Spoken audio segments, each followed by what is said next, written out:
Election of 1860. By Trent D'Arby. James Buchanan was the 15th President of the United States. Buchanan's views on slavery were more or less that if left undisturbed the institution would eventually go away. He was likely personally opposed to slavery, but believed it was a matter for states to decide and that it was protected under the Constitution. These fence-straddling views landed him the nickname Duckface because he was a Northerner who adhered to Southern principles. James Buchanan would drink a lot, but wasn't a drunk. He would drink 2 or 3 bottles in a single sitting, sandwiched in between glasses of cognac and rye. He would purchase 10-gallon casks of whiskey on Sundays from distiller Jacob Bayer. He was considered to be one of the worst presidents of all time. Though he was elected at a time of considerable strife and division, Buchanan thought the Supreme Court's forthcoming decision in the Dred Scott case would ease his burden. He was so confident that in his inaugural address he predicted the looming states' rights and slavery questions would be a matter of but little practical importance. He was a member of the Democratic Party. Slavery was the hottest issue coming into the election of 1860. Some politicians just went along with their party's views on the issue for the purpose of getting elected, while others differed on the issue from party to party.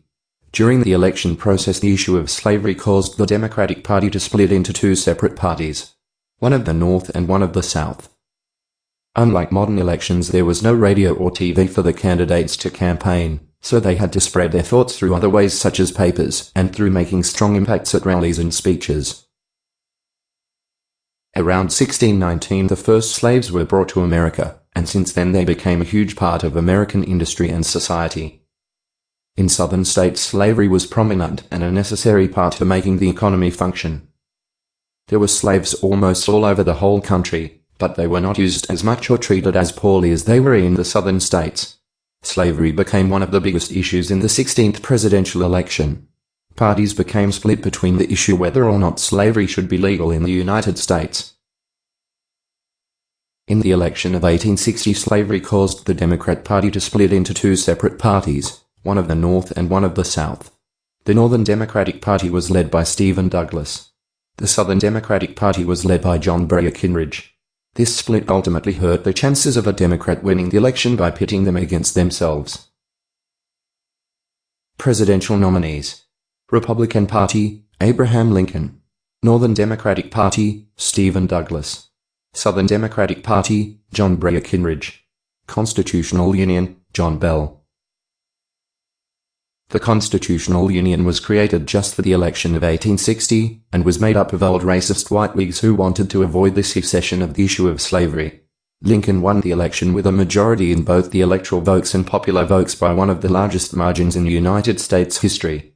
Lincoln was one of the most liked presidents in the North of all time and was famous for his generosity, honesty, and his iconic top hat.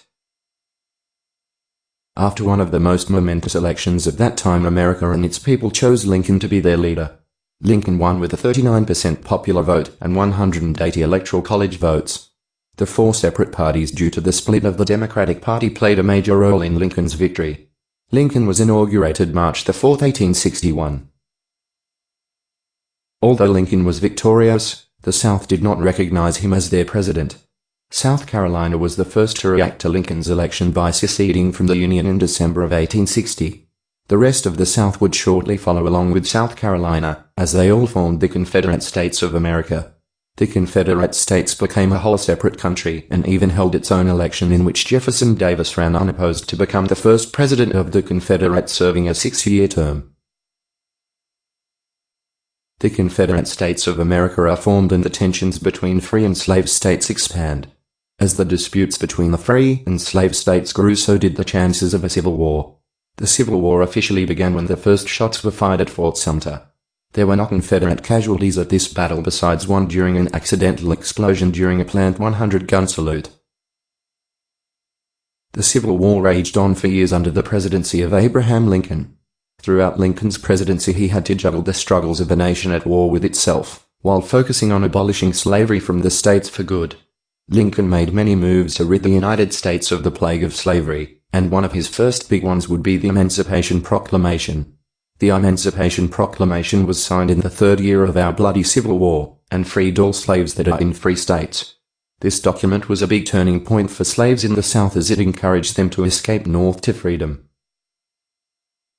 After many tries and many years of a cold-blooded civil war, Lincoln finally did it. He signed the 13th Amendment, which was later ratified. The passing of the 13th Amendment made it illegal for slavery to be held in any part of the United States. Although the 13th Amendment was not ratified before Lincoln's death, he still signed it.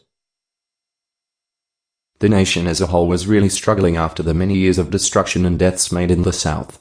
The Civil War was finally over and the United States became whole again. There was much work to be done, and many people that needed help, such as all the freed slaves with nowhere to go. The infrastructure mainly in the South was crippled and was in need of immediate assistance. Nearly the entirety of Lincoln's presidency was spent in war with its own nation. 5 days his assassination, the Civil War was over. During those 5 days Lincoln enjoyed some of his time with his wife celebrating the freedom from that dark time. Some of Lincoln's favorite activities to spend with his wife was in the theater, and it was 5 days after the end of the Civil War that a famous actor by the name of John Wilkes Booth on Good Friday, April the 14th, 1865, while attending the play Our American Cousin at Ford's Theater in Washington. After Lincoln's death, it was necessary that his vice president Andrew Johnson took over as President of the United States during his second term.